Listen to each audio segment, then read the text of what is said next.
중국이 국가부도 위기에 몰린 파키스탄에 또다시 수십억 달러 규모 자금을 지원하기로 했습니다. 지난 8일 중국 외교부 자오리진 대변인은 파키스탄 지원 관련 질문에 과거 파키스탄이 금융 안정을 위해 중국이 지원한 적이 있다며 앞으로도 계속 그러할 것이라고 밝혔습니다. 파키스탄은 중국 정부로부터 40억 달러 차관을 받았고 세계은행 순위 1위 중국 공상은행으로부터는 33억 달러 차환을 받았는데요. 차환은 돈을 갚는 상환과 다른 것으로 먼저 빌린 돈을 일부라도 갚으면서 새로운 돈을 빌리는 것입니다.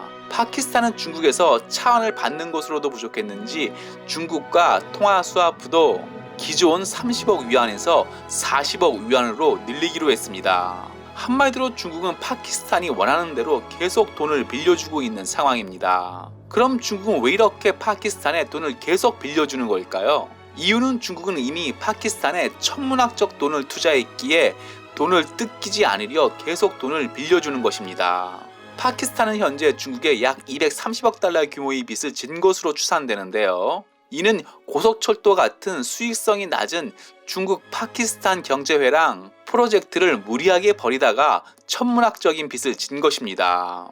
파키스탄은 중국 차관으로 파키스탄 제1의 항구 도시 카리치에서 수도 이슬라바마드를 거쳐 페샤와르까지 무려 1800km가 넘는 초장거리 고속철도를 연결하기로 했습니다. 파키스탄 고속철도 사업은 파키스탄 건국 이후 최대의 토목 사업인데요. 파키스탄 국토는 험준한 산악지대가 상당 부분을 차지하고 있어 고속철도를 건설한다는 것은 기술적으로 매우 어려울 전망입니다. 고속철도를 완공한다 해도 고속철도 사업은 이용자가 없으면 바로 돈 먹는 하마가 되기에 늘 외환이 부족한 파키스탄은 고속철도 사업이 조금만 어긋나면 바로 국가부도를 맞이할 수 있습니다. 중국이 밑빠진 독 같은 파키스탄에 계속 돈을 빌려주는 또 다른 이유는 파키스탄이 중국 편이 된다면 중동 석유를 미국 눈치 안 보고 바로 받을 수 있기 때문입니다.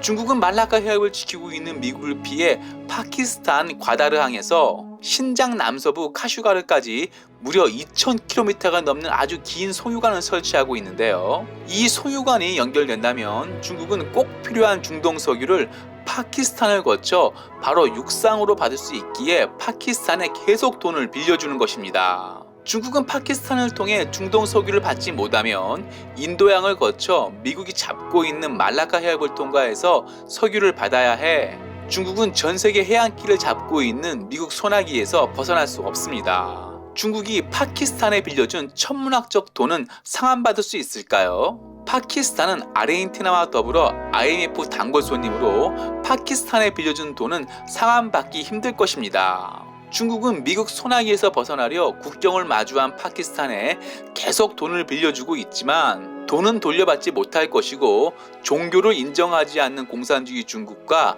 종교가 맨 위에 있는 이슬람 국가 파키스탄은 사이만 더 나빠질 것입니다. 마티유 마치겠습니다. 유익했다면 구독, 좋아요, 회원 가입 부탁합니다.